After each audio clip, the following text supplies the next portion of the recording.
Hola, soy Ramón Ferreiro Gravier de Nova Southeastern University en la Florida, Estados Unidos. Y hoy quiero compartir con ustedes algunas ideas. Importante, es sobre un método llamado ELI, un método constructivista de aprendizaje cooperativo. El método ELI. Miren, se plantea que para el ejercicio de toda profesión, el profesional necesita tener una teoría acerca del área de especialización, de trabajo. En el caso de los maestros, de los profesores, hay consenso que la teoría de aprendizaje que más convence hoy por hoy es el constructivismo. Para mí, el constructivismo social. Es decir, todo profesional de la educación necesita respaldar, apoyar sus tomas de decisiones, la solución de los problemas profesionales, su quehacer profesional en una teoría. La teoría que proponemos es la teoría del constructivismo social. Efectivamente, pensaste bien, Jean Piaget, Vygotsky, Brunner, teoría de la construcción social del conocimiento. Pero para ser buen profesionista de la educación no basta con tener una teoría. Es necesario que esas ideas teóricas, ese sistema de ideas estructurados, convincentes acerca de la forma en que aprende un niño, una niña, un adolescente, sea traducido a la realidad, se requiere de una metodología. Es decir, una metodología son el conjunto de pautas que permite traducir a la realidad la teoría. Y una metodología congruente con los postulados teóricos del constructivismo es la metodología del aprendizaje cooperativo. Pues bien, el método que les voy a presentar, el método ELI, es un método constructivista de aprendizaje cooperativo. Muy bien, y es un método de enseñanza, es un método didáctico. Didáctica. Te puede sonar a adjetivo, juego didáctico, ¿de acuerdo? Recursos didácticos. Pero de lo que se trata es de un método apoyado en una ciencia llamada didáctica. Y para nosotros, didáctica 3.0. Es todo un movimiento de profesionales, de investigadores, de estudiosos preocupados por la ciencia llamada didáctica. Un movimiento que en Latinoamérica y en Norteamérica cobra cada vez más fuerte. Somos, y me incluyo en él, en ese movimiento, los que estamos poniendo el énfasis en cómo enseñar a una nueva generación de niños y de adolescentes, la generación NET, en cómo enseñar a una generación que requiere el empleo de las tecnologías, de las TIC, y nosotros debemos ser capaces, con sentido didáctico, de integrar esas tecnologías al aula, a lo que enseñamos. Muy bien, didáctica 3.0, todo un movimiento para transformar la didáctica, para ponerla en función de la formación y no solamente de la información. Recuerden por favor que hay diferencia entre informar y formar. ¿A qué van los niños, los adolescentes a la escuela? ¿A formarse o meramente a informarse? Para nosotros ambas cosas, pero van fundamentalmente a formarse. La buena formación incluye la mejor de la información.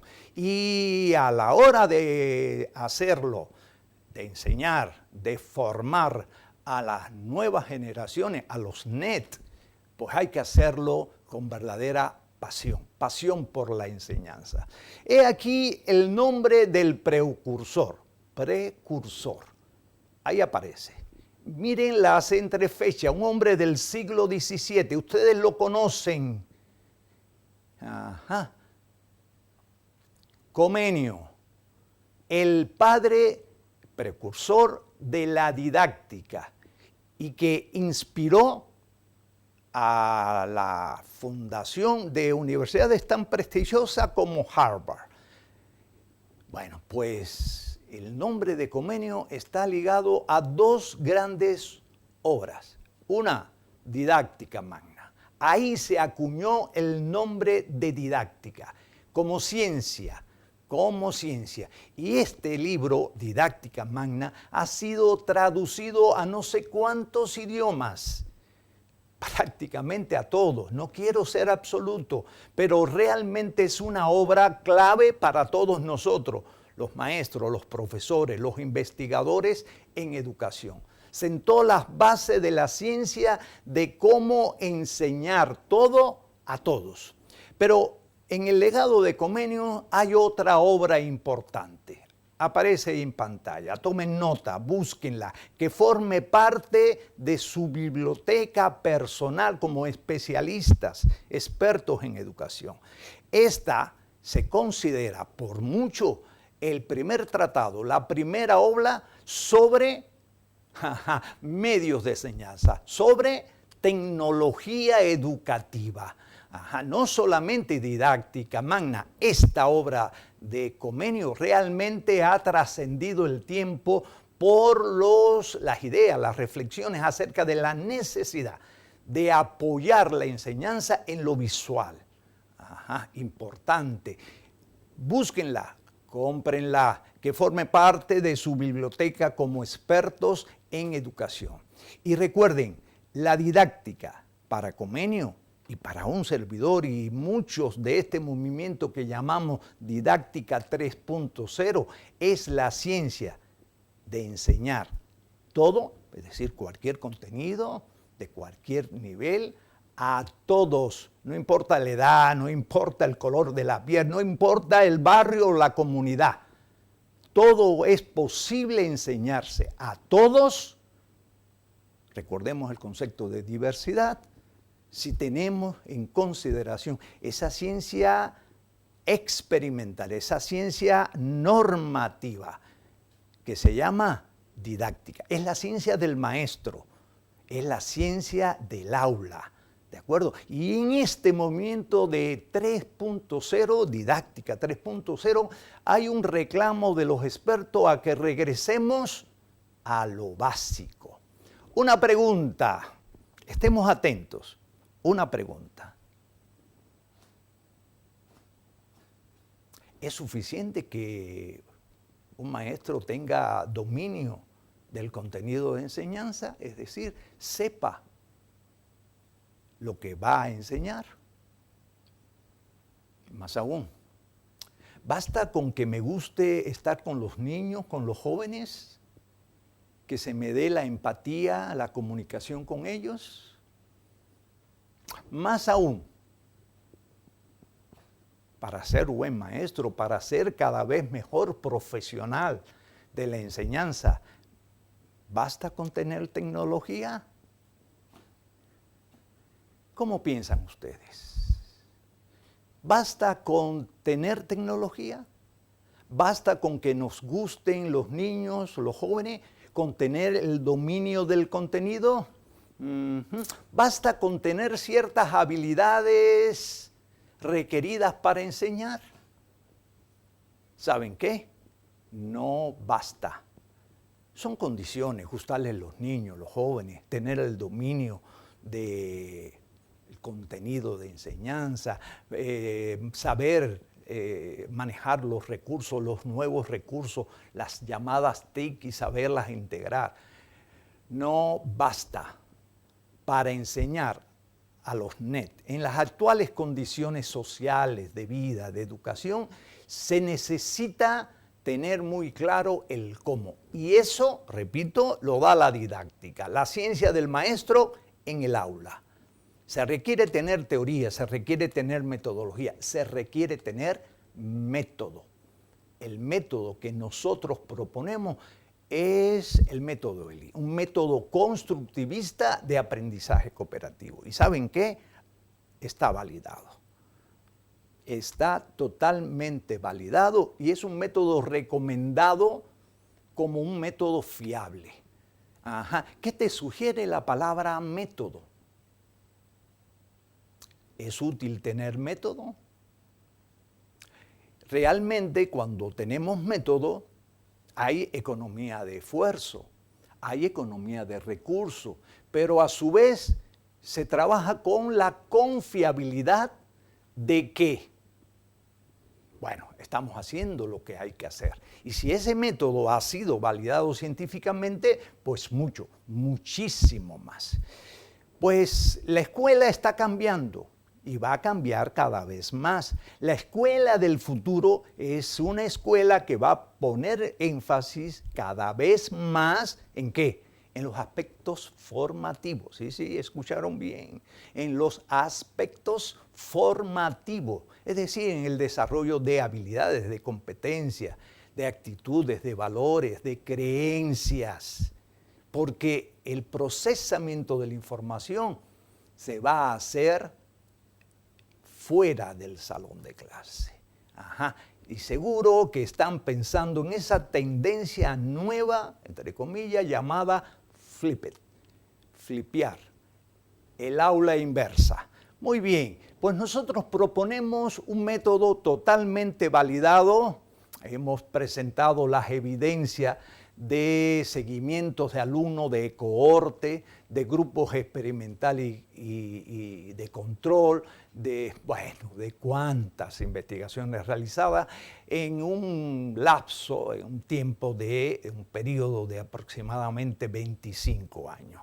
Y planteamos que el maestro es mejor maestro en la misma medida en que cumplimenta en el diseño, en el desarrollo de la lección en el aula, sea esta presencial o a distancia virtual, siete funciones didácticas. Ajá. No importa la metodología, desarrollo de proyectos, no importa que sea, digamos, solución de problemas, no importa la metodología, lo importante es el regreso a lo básico, al cumplimiento de funciones didácticas, de esa ciencia nuestra llamada así, didáctica. Y entonces le llamamos momento de una lección a esa unidad de tiempo que nosotros dedicamos en el desarrollo de la lección a cumplir determinadas funciones didácticas. Un paréntesis. Recuerden que hay diferencia entre lección y clase. La clase es el grupo, la lección es el diseño de contenido como estructuro secuencias didácticas para el cumplimiento de los objetivos planteados. Muy bien, entonces este concepto, momentos de una lección, unidades de tiempo dedicadas al cumplimiento de las funciones didácticas. En la construcción, entre comillas, en la validación de este método, nos dimos a la tarea de averiguar cuáles son las funciones didácticas que cumplimentan los mejores profesores, las funciones que hay que cumplimentar para ser mejor profesor. Muy bien, ¿cuáles son esos momentos? Pues son 7. Estemos atentos, tomen nota. Les voy a comunicar cuáles son esas funciones didácticas que de cumplimentarse en el diseño de la lección, en el diseño de secuencia de actividades a realizar con los estudiantes, ya bien sea en ambientes presenciales o virtuales, aumenta la calidad del proceso educativo. Pues uno de esos momentos lo reconocemos con la letra A. Ajá. La letra A de activación, la letra A de creación de ambientes favorables para el aprender. Recuerden, por favor, el aprendizaje requiere un esfuerzo mental. El aprendizaje radica a nivel de corteza cerebral y en esencia es el establecimiento de sinapsis a nivel de corteza cerebral. No es posible aprender si las neuronas no trabajan.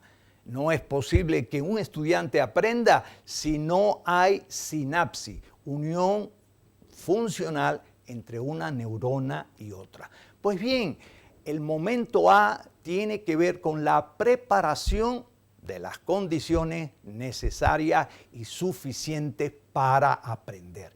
Bueno, va desde crear el ambiente socioafectivo adecuado hasta la activación a nivel de corteza cerebral para aprender. Ese es un momento. Pasemos al siguiente. Son 7 en total. Tomen apunte. ¿Qué letra ven ahí? La letra O, exacto. O de orientación de la atención. Y aquí la metáfora. A un buen pastor no se le va oveja del rebaño, ¿sí o no? Es mejor pastor en la misma medida en que tiene la competencia de guiar a todos, no a uno, no a dos, a todos como parte de un rebaño al lugar que corresponde. Pues el momento O tiene que ver con la atención, con la orientación de la atención de los alumnos. ¿Es posible que un alumno aprenda y no sin prestar atención? ¿Verdad que no? Los alumnos tienen que atender. Nosotros tenemos que guiar, que poner en perspectiva, que crear un marco de referencia para que ellos estén en el rebaño y poder lograr con todos los objetivos planteados. ¿De acuerdo? Orientar la atención. Y hoy por hoy esa competencia, la competencia O de orientación de la atención, exige, entre otras cosas, el empleo de las TICs. Hace un rato le decía, ¿puede un estudiante aprender sin atención, sin prestar atención? No. Entonces, esta competencia, este momento, tiene que ver con la necesidad que tenemos los maestros de captar la atención. Pero no basta con captarla, es necesario, imprescindible, mantener la atención, así como el pastor mantiene las ovejas en su rebaño. Y no solamente es captarla y mantenerla, sino ayudar a desarrollar los procesos de atención consciente en el alumno. Muy bien, nos vamos a otro momento. ¿Cuántos tenemos? En total son 7. Este sería el número, efectivamente, el tercero. Recuerden, un momento es una unidad de tiempo que yo dedico en el aula, virtual o presencial, a cumplimentar funciones didácticas. Lo básico, lo elemental, para aumentar las probabilidades de que un estudiante, un alumno aprenda, no importa la edad, ¿de acuerdo? Que aprenda. Procesar información es mucho más que leer. ¿Escucharon? Procesar información es mucho más que leer, mucho más que contestar preguntas. Procesamiento de la información. En toda lección presencial o virtual, tenemos que tener estrategias para que el alumno procese información. Y este es un momento muy piagetiano, de Jean Piaget, que decía, que recomendaba el genio de la psicología del siglo XX. Bueno, decía que para que una persona aprenda es necesario que se confronte directamente, se relacione directamente con el objeto de aprendizaje. Y decía, el niño debe de tocar, oler, tirar, observar lo que está aprendiendo. Pues pasemos a otro momento. Es una visión de conjunto del llamado método constructivista ELI de aprendizaje cooperativo. Yo soy el autor, el que he estado al frente de un equipo que durante muchos años hemos trabajado conformando este método de enseñanza que hoy por hoy ya tiene su validez científica comprobada. Muy bien, la letra E, ¿a qué le sugerirá? ¿Qué función didáctica es? Efectivamente, la evaluación. La evaluación y celebración de los resultados. Evaluación formativa. La necesidad de ir recogiendo evidencias. ¿Para qué? Para formar al estudiante. Cada vez más las escuelas, las instituciones educativas serán instituciones para la formación y no simplemente para la información. Es cierto, sí, es cierto, hay mucho vínculo, mucha relación entre el concepto de información y formación.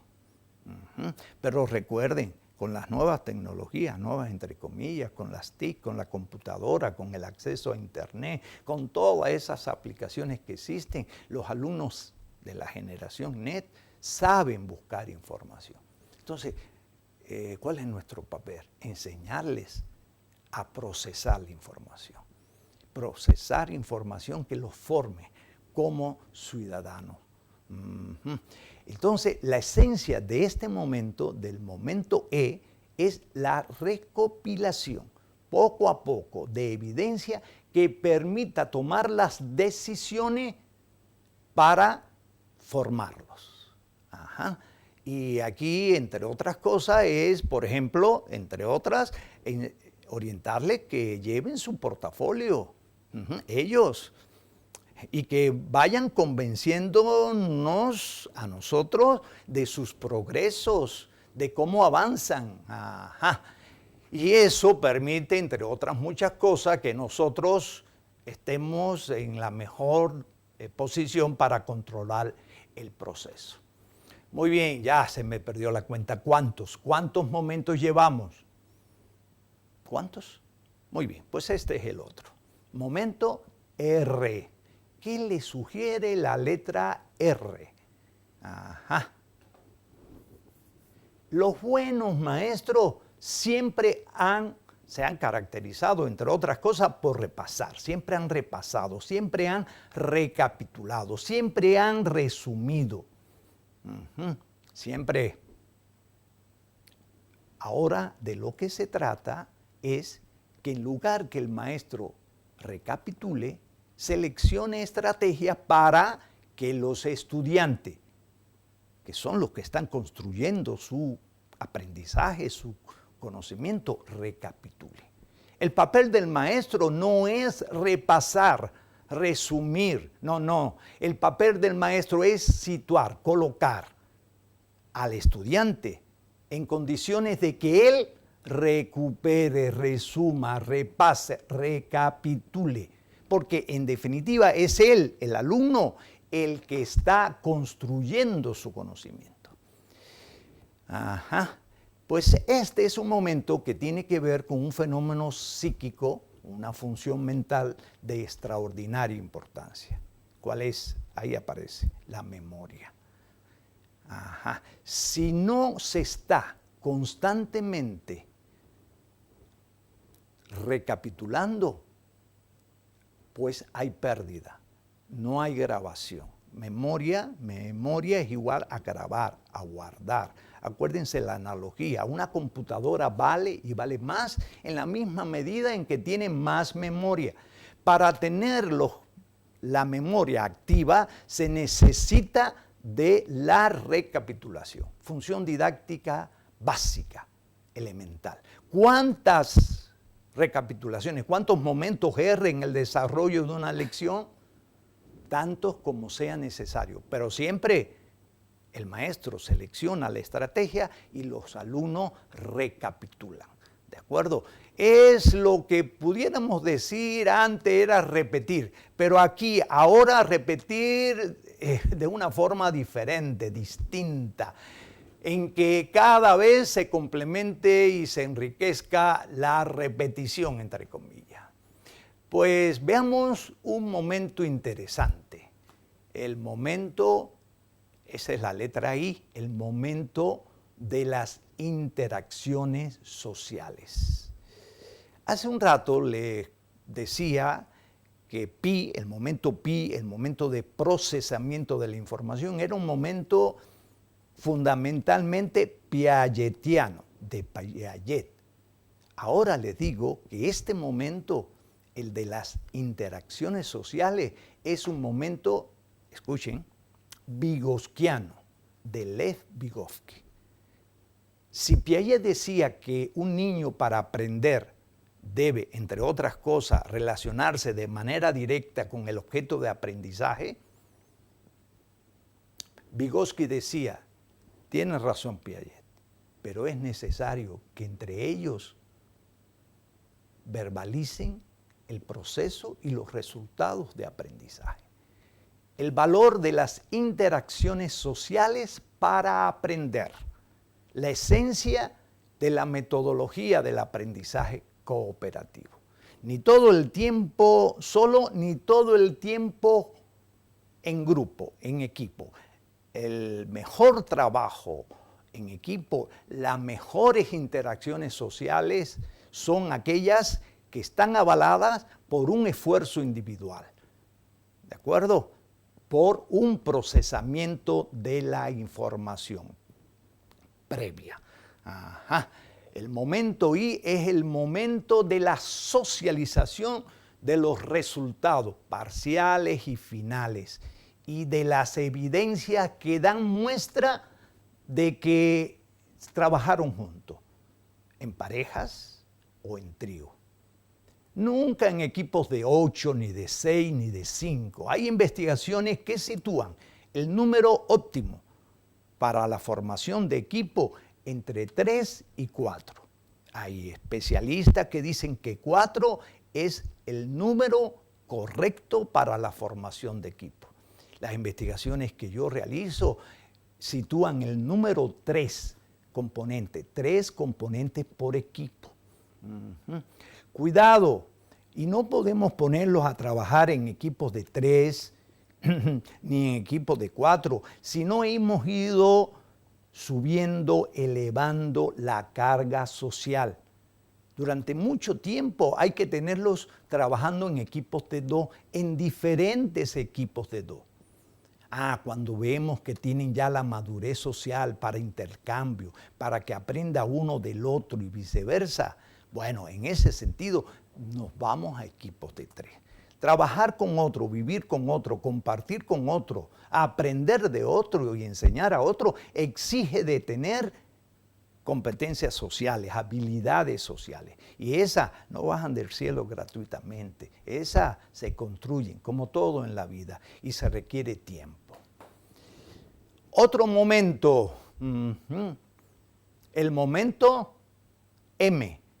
M de la palabra, anótenla, metacognición. Pues aquí hay una trilogía donde la metacognición es realmente el eje. Y solemos identificarla con estas letras, SS. Tenemos que tener estrategias para el desarrollo de la lección que le permita a nuestros estudiantes agarrarle el sentido y significado a lo que están aprendiendo. Las investigaciones demuestran que muchos de nuestros estudiantes no aprenden, no porque no tengan talento, no aprenden porque no le agarran el sentido y significado a lo que están aprendiendo. Por eso es tan importante este momento, el momento SSMT. La metacognición es, según los psicólogos, esa toma de conciencia, ese pensar sobre el pensamiento. En la misma medida en que para ti es algo, tiene sentido y significado, vas interiorizándolo, vas haciéndolo tuyo, vas logrando la metacognición. Y en esa trilogía tenemos la T de transferencia. Si yo le agarro el sentido y el significado, si yo tomo conciencia de ello, yo soy capaz de extrapolar transferir lo que estoy aprendiendo a otro entorno, a otro ambiente. Y ahí está el valor de uso de lo que yo estoy aprendiendo. ¿Cuántos momentos le he presentado? Recuerden, los momentos son las unidades de tiempo dedicadas al cumplimiento de funciones didácticas. ¿Y que nosotros hemos podido comprobar? Que en la medida en que un maestro cumple esas 7 funciones didácticas, independientemente de cómo enseña, si a través de problemas, de proyectos, etc., él va a tener mucho más éxito. ¿Por qué? Porque los alumnos van a aprender más y mejor. A ver, pasen lista. ¿Cuáles son esos 7 momentos? Ajá. Revisen las notas, los apuntes. 7 momentos. Ahí los tienen. Y solemos identificarlo con una letra, con la letra inicial. Momentos de una lección. O sea, cuando ustedes vayan a planificar su próxima lección, ya sea virtual, ya sea presencial, por favor tomen en cuenta estas 7 funciones. Y vean, analicen en qué medida las cumplimentan en la práctica. Ok, no es fácil. Nada es fácil en la vida. Pero teniéndolas en consideración y esforzándonos cada día en cumplir hoy una, mañana la otra, en esa misma medida las probabilidades de aprendizaje de los estudiantes va a aumentar. ¿Qué orden seguir? ¿Acaso este es el orden? No. ¿Quién determina el orden? ¿El director de la escuela? ¿La supervisión? ¿Quién? Tú. En libertad de cátedra, responsable y comprometida. Yo puedo empezar una lección hoy con R, pero mañana puedo empezar con M. Ajá, pero pasado puedo empezar con O. Y quien dice empezar, digo terminar. Yo puedo terminar la clase de hoy con PI, o con O, o con E, o con M de metacognición. O sea, lo que se me pide es que cumplimentemos esas funciones didácticas. Ajá, muy bien. Pero aquí hay una alerta. Para cumplimentar esos momentos, esas funciones en la práctica, se requiere de estrategias didácticas. Hace tiempo hablábamos de técnicas. Se puede hablar también de estructuras. Con el constructivismo el vocabulario ha cambiado y se ha impuesto el concepto de estrategia como elemento de mediación entre el profesor y el contenido de enseñanza y el alumno. Las estrategias en sentido general es todo aquello que nos permite que el alumno se ponga en contacto directo con el objeto de aprendizaje y que sean posibles los intercambios sociales, las interacciones sociales que favorece el aprendizaje. Por lo tanto, en resumen, una estrategia es una herramienta de, anótenlo, mediación. Es una herramienta de mediación. Y para el cumplimiento efectivo de cada uno de esos momentos, yo necesito estrategias. Estrategias de activación, estrategias de metacognición, estrategias de evaluación formativa, estrategias. ¿De acuerdo?